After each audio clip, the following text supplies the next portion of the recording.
जय हिंद साथियों, आज के इस वीडियो में हम बात करने वाले हैं हिंदी के दूसरे टेस्ट की। सेशन बहुत ही शानदार होने वाला है। उत्तर प्रदेश पुलिस 2023, अगर सीट पक्की करनी है तो साथ में जुड़ जाएं। हिंदी का बेटा प्रैक्टिस सेट है, टेस्ट है, दूसरे नंबर का है, फटाफट आंसर करिएगा। ऑल चैप्टर बेस्ड है। मैं डिटेल भी करता हुआ चलूँगा, परिभाषा भी बताऊँगा, मतलब सारी बातें बताऊँगा। हाँ, अगर फिर भी आप और डिटेल में जाना चाहते हैं और प्रॉपर जो आपका हिंदी है ना उसके वीडियो देखना चाहते हैं, विस्तार में देखना चाहते हैं, तो बेटा प्लेलिस्ट में पड़ा हुआ है, वहाँ पर जाइएगा। 55 से 60 वीडियो के आसपास हैं, आप डिटेल में वहाँ पर देख सकते हैं। ठीक है, चलिए समय न गंवाते हुए सीधे हम शुरुआत करते हैं। और ये रहा बेटा आपके सामने पहला प्रश्न दिया गया है कि रमेश ने आधा लीटर दूध पी लिया है। इसमें कह रहा है में है यहाँ पर, ठीक है। में कौन सा विशेषण बेटा वो होता है जो संज्ञा और सर्वनाम की विशेषता बतलाने का काम करता है, वो आपके विशेषण होते हैं। अब यहाँ पर कह रहा है कि जो आधा लीटर दिया गया है, एक्चुअली में यहाँ पर कौन सा विशेषण बेटा, ये जो आधा दिया गया है ना, ये संख्यावाचक तो है नहीं, किसी संख्या को बताने का काम नहीं करेगा, मतलब संख्यावाचक नहीं है। तो कोई संख्यावाचक ऑप्शन है, ऑप्शन नंबर बी है। गुण तो बताता ही नहीं है, इसलिए ऑप्शन नंबर सी भी कट हो जाएगा। सर्वनाम से बना नहीं है, क्योंकि सर्वनाम से जो विशेषण बनते हैं वो सार्वनामिक होते हैं, तो ऑप्शन नंबर ये भी कट हो गया। एक्चुअली में जो आधा है ना, ये बेटा आपका परिमाणवाचक है। क्या है? परिमाणवाचक है। परिमाण को बताने का काम करता है, मात्रा को बतलाने का काम करता है, तो ऑप्शन नंबर डी यहाँ पर आपका बिल्कुल राइट आंसर हो जाएगा। ठीक है, ऑप्शन नंबर डी बिल्कुल राइट आंसर है। तो पहला प्रश्न आपको बेटा समझ में आ गया होगा। ऐसे ही प्रश्न पूछे जाते हैं घुमा करके। अतः शब्द का समानार्थी शब्द बताना है। ये जो अतः शब्द है, इसका एक्चुअल में समानार्थी शब्द कौन सा है आपसे पूछा गया है। क्या अस्तु है? अस्तु तो नहीं है, अतएव भी नहीं है, ठीक है, और आपका अन्यथा भी नहीं है। परिणामत is the right answer. Option number D यहाँ पर आपका बिल्कुल करेक्ट है। जो अतः शब्द है, इसका जो समानार्थी है, अर्थात समान अर्थ देने वाला है, जो मतलब अतः का है वही आपके परिणामत का भी मतलब है। ठीक है, इसलिए ऑप्शन नंबर डी यहाँ पर आपका बिल्कुल राइट आंसर हो जाएगा। ठीक है बेटा, अगला प्रश्न दिया गया है किस रस को, ठीक है, रसराज कहा जाता है, मतलब रसों का राजा किस रस को बोला जाता है। करुण रस को तो बोला नहीं जाता, यहाँ पर दुख की बातें होती हैं, शोक की बातें होती है। वीर में उत्साह होता है भाई, वीर रस का स्थायी भाव। श्रृंगार रस जो होता है बेटा, इसे रसराज के नाम से जाना जाता है। ऑप्शन नंबर सी बिल्कुल राइट आंसर है। तो 3 का ऑप्शन नंबर सी बिल्कुल करेक्ट आंसर है। ठीक है, चलिए यहाँ तक समझ में आ गया। तो रसराज कौन सा रस है बेटा? तो श्रृंगार रस है। अंधा युग एक रचना है, आपसे पूछी गई है कि निम्नलिखित में से किसकी रचना है अंधा युग। ठीक है, तो बेटा रामचंद्र शुक्ल की तो ये रचना है नहीं। जयशंकर प्रसाद की कामायनी आंसू झरना लहर, उनमें से तो कोई है नहीं है। महावीर प्रसाद द्विवेदी की भी नहीं है। तो धर्मवीर भारती की रचना है बेटा अंधा युग। ऑप्शन नंबर डी यहाँ पर आपका बिल्कुल राइट आंसर हो जाएगा। अंधा युग किसकी रचना है? धर्मवीर भारती की है। ठीक है, गुनाहों का देवता बहुत पूछी जाती है, वो भी धर्मवीर भारती की है। तो 4 का ऑप्शन नंबर डी बिल्कुल राइट आंसर हो जाएगा। ठीक है, चलिए अगला प्रश्न दिया गया है कि लवण दिया गया है, इसका तद्भव शब्द बताना है, ठीक है, या तद्भव रूप बताना है। बेटा 2 प्रकार के शब्द होते हैं, एक तो आपका तत्सम होता है, वैसे बाकी देशज भी होते हैं, विदेशज भी होते हैं, लेकिन मैं मोस्टली बता रहा हूँ आपको कि जो संस्कृत के शब्द ज्यों का त्यों हमारी हिंदी भाषा में प्रयोग किए जाते हैं वो आपके तत्सम शब्द होते हैं। और ये जो संस्कृत के शब्द हैं उनका जो विकृत रूप होता है, उनका जो बदला हुआ रूप होता है, परिवर्तित रूप होता है, वो बेटा आपका तद्भव होता है। तद्भव मोस्टली वर्तमान में हम तद्भव शब्दों का ही प्रयोग करते हैं। तो तद्भव कह रहा है लवण। लवण बेटा आपका क्या है? एक तत्सम शब्द है। और कह रहा है इसका तद्भव क्या है? तो क्षार तो होगा नहीं, नमक होगा नहीं, लवंग है नहीं, नून, गांव में बोला करते थे दाल में नून नहीं है ना, वही नून जो नून है वो आपका क्या है? ये एक तद्भव शब्द है। और जो लवण यहाँ पर दिया गया है ये एक तत्सम शब्द है। तो राइट आंसर बेटा क्या है? 5 का ऑप्शन नंबर डी बिल्कुल राइट आंसर है। ठीक है, अगला प्रश्न है कि चोटी का पसीना एड़ी तक आना। यार एक बात सोच के देखो, तुम्हारी खोपड़ी से पसीना बहते बहते तुम्हारे एड़ी तक आ जाएगा, मतलब मामला तो रहेगा कि मेहनत ज़बरदस्त कर रहे हो, क्योंकि एक सीट पक्की करनी है। तो ऑप्शन नंबर ए हो जाएगा, कड़ा परिश्रम करना तभी तो बेटा चोटी का पसीना ना सिर का पसीना पैरों तक पहुंचेगा, तभी जब दबा के मेहनत करोगे आप सभी। ठीक है, हम लोग मिलके करेंगे। तो राइट आंसर क्या है? ऑप्शन नंबर ए यहाँ पर आपका बिल्कुल करेक्ट आंसर है। अगर बात करें प्रतिदिन अभ्यास करना, कोई मतलब नहीं है, उछलना कूदना दौड़ लगाना, ये सब ऑप्शन बिल्कुल सही नहीं है। ऑप्शन नंबर ए बिल्कुल आपका करेक्ट है। ठीक है, चलिए आगे बढ़ते हैं। अगला प्रश्न आपके सामने दिया गया है कि विस्मय जो दिया गया, विस्मय एक स्थायी भाव है। आपसे पूछा गया है किस रस का स्थायी भाव है। ठीक है, किस रस का स्थायी भाव है? तो बेटा जो यहाँ पर विस्मय है, क्या वो बीभत्स रस का है? तो बीभत्स का तो है नहीं। शांत का निर्वेद होता है, इसका भी नहीं है। अद्भुत रस होता है। ठीक है, ऑप्शन नंबर सी यहाँ पर दिया गया है, अद्भुत रस। ऑप्शन नंबर सी है, अद्भुत रस का बेटा स्थायी भाव विस्मय होता है। हास्य रस का जो स्थायी भाव है ना, वो एक्चुअल में हास होता है। शांत रस का बेटा निर्वेद होता है। ठीक है, निर्वेद होता है। यहाँ तक कोई मामला नहीं होगा। ठीक है, अगला सवाल है कि निम्नलिखित में से कौन लहर का पर्यायवाची शब्द नहीं है? ध्यान दीजिएगा, कौन सा शब्द नहीं है, मतलब 4 में से 3 तो हैं, एक नहीं है। वो आपको बताना है कि कौन सा नहीं है। तो बेटा लहर का हिलोर भी होता है, लहर का वीच भी होता है, तो ये भी सही हो गया। तरंग भी होता है, दुकूल नहीं होता है। ठीक है, ऑप्शन नंबर डी जो है बिल्कुल राइट आंसर है, क्योंकि लहर के पर्यायवाची हिलोर वीच तरंग तीनों होते हैं, लेकिन ऑप्शन नंबर डी नहीं होता है। ठीक है, तो ऑप्शन नंबर डी यहाँ पर आपका राइट आंसर हो जाएगा अकॉर्डिंग टू प्रश्न। अगला प्रश्न है मुझसे उठा नहीं गया, मतलब ये स्थिति आ गई है कि मैं उठ नहीं पाया, मुझसे उठा नहीं गया। किस वाच्य का प्रयोग किया गया है? वाच्य बेटा आपके 3 प्रकार के होते हैं, कर्तवाच्य होता है, कर्मवाच्य होता है, भाववाच्य होता है। तो अब यहाँ पर क्या है ना, मुझसे उठा नहीं गया, एक्चुअली यहाँ पर भाव की प्रधानता है, कर्ता की प्रधानता तो है नहीं। तो कर्ता की प्रधानता नहीं है, इसलिए कर्तवाच्य नहीं होगा। कर्म की प्रधानता भी नहीं है, इसलिए कर्मवाच्य भी नहीं होगा। क्योंकि यहाँ पर एक भाव है, मुझसे उठा नहीं जाता, मुझसे खाया नहीं जाता, मुझसे पढ़ा नहीं जाता, मुझसे चला नहीं जाता, मुझसे पढ़ाया नहीं जाता। ठीक है, मुझसे दौड़ा नहीं जाता, मुझसे भागा नहीं जाता, कुछ भी समझो आप इस तरीके का दिया गया, तो बेटा आपके भाववाच्य के अंतर्गत आता है। यहाँ पर भाव की प्रधानता होती है, इसलिए भाववाच्य the right answer option number A में दिया गया है। ऑप्शन नंबर ए बिल्कुल राइट आंसर यहाँ पर आपका हो जाएगा। ठीक है, चलिए नेक्स्ट क्वेश्चन देखते हैं। अगला प्रश्न है कि वर्तमान हिंदी का प्रचलित रूप है। आपके ऑप्शन है कि वर्तमान हिंदी का जो आप प्रयोग कर रहे हैं उसका वास्तव में कौन सा प्रचलित रूप है? क्या वो देवनागरी है? तो नाना भैया। वर्तमान हिंदी की बात कर रहा है, ब्रजभाषा है, नाना अवधि है, नाना खड़ी बोली है। वर्तमान हिंदी का जो प्रचलित रूप है बेटा ऑप्शन नंबर डी है, खड़ी बोली is the right answer. Option number D बिल्कुल आपका राइट आंसर है। ठीक है, सर्वनाम के कितने प्रकार होते हैं? सर्वनाम बेटा वो होता है जो संज्ञा के स्थान पर शब्दों का प्रयोग किया जाता है, वो आपके सर्वनाम होते हैं। ठीक है, तो आपसे पूछा गया है कि सर्वनाम के कितने भेद हैं? 8 भेद हैं, नाना 10 हैं, नाना 6 भेद हैं। ऑप्शन नंबर सी यहाँ पर आपका बिल्कुल करेक्ट है। तो सर्वनाम के बेटा 6 भेद हैं। ठीक है, ऑप्शन नंबर सी यहाँ पर बिल्कुल राइट आंसर है। अगला प्रश्न है कि जल की बात करें, पुत्र की बात करें या प्राण की बात करें, किस शब्द के अनेकार्थी शब्द है? कहना चाहता है कि नीचे जो ऑप्शन दिए गए हैं उनमें से किस शब्द के ये सारे के सारे अर्थ निकलते हैं? जल भी निकलता है, पुत्र भी निकलता है, प्राण भी निकलता है। तो ऑप्शन नंबर ए आपका क्या दिया गया है बेटा? जीवन दिया गया है, जो कि बिल्कुल राइट आंसर है। ठीक है, जीवन बिल्कुल राइट आंसर है, और ये सारे के सारे ऑप्शन आपके सही नहीं है।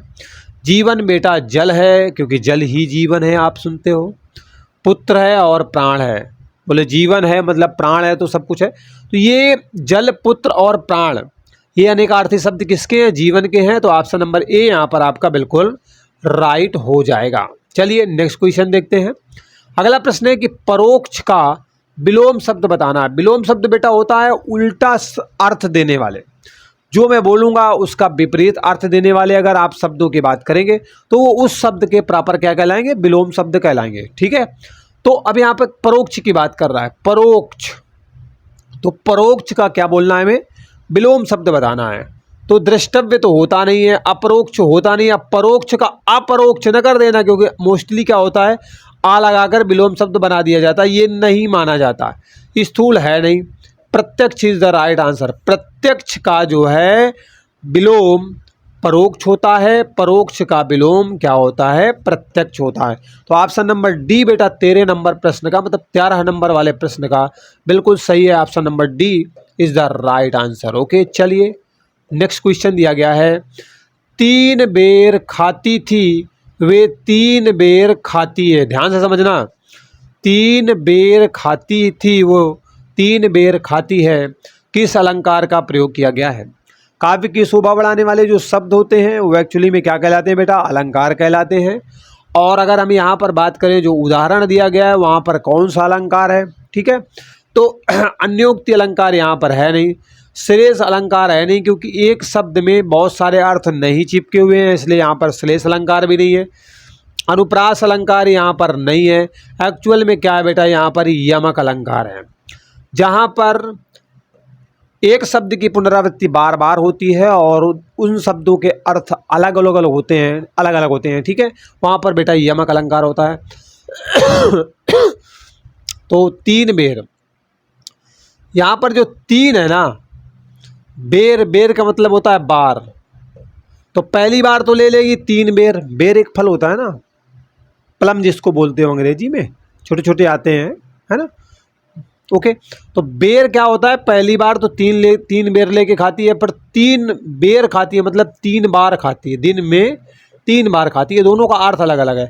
यहाँ पर ये जो बेर है ये एक्चुअली में क्या है? एक फल है, ठीक है। ये यहाँ पर इसको हटा दो। ओहो, चलो मिट नहीं रहा, कोई बात नहीं, इसको काट लो। एक्चुअली ये बेर का मतलब क्या हो गया? यहाँ पर आपका फल हो गया, और दूसरा वाला जो है बार हो गया, या इसको फल ले लो, इसको जो भी तुम्हें समझ में आया वैसे ले लो। एक्चुअली समझ में आ जाना चाहिए, ठीक है, लेकिन है सीधे सीधे, पहले फल खा रही है फिर 3 बार खा रही है, तो यहाँ पर अलंकार हो जाएगा। जैसे कि रहीमन पानी राखी है, बिन पानी सब सून, बहुत पूछा जाता है, ठीक है, वो भी आपका इसी के अंतर्गत आता है। चलिए, ये प्रश्न भी बेटा क्लियर हो गया। नेक्स्ट क्वेश्चन दिया गया है, बुढ़ापा में कौन सी संज्ञा है? संज्ञा की वजह से बात करें बेटा, तो संज्ञा के मुख्यतः आपके 3 वेद है, लेकिन अगर कुल वेद की बात करेंगे तो 5 वेद है। अब कह रहा बुढ़ापा कौन सी संज्ञा है, तो समूह की बात तो यहाँ पर कर नहीं रहा, जाति की बात कर नहीं रहा है, व्यक्ति की किसी बात कर नहीं रहा, भाव की बात कर रहा है। बुढ़ापा क्या है? एक भाव है। बुढ़ापा क्या है बेटा?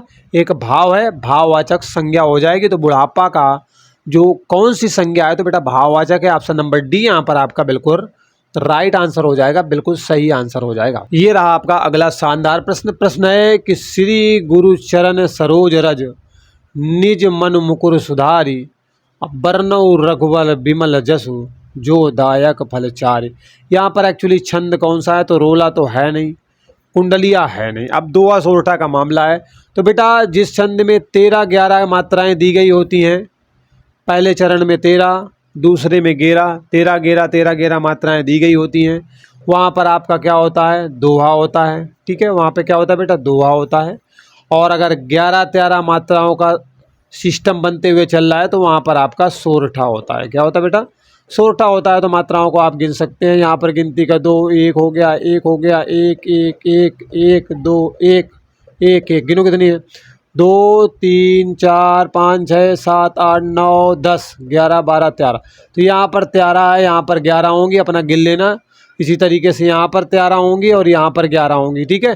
तो 13-11 का मामला चल रहा है, मतलब दोहा का मामला चल रहा है। तो ये ऑप्शन नंबर बी यहाँ पर आपका बेटा क्या होगा? बिल्कुल करेक्ट हो जाएगा। 16 का ऑप्शन नंबर बी बिल्कुल राइट आंसर हो जाएगा, ठीक है।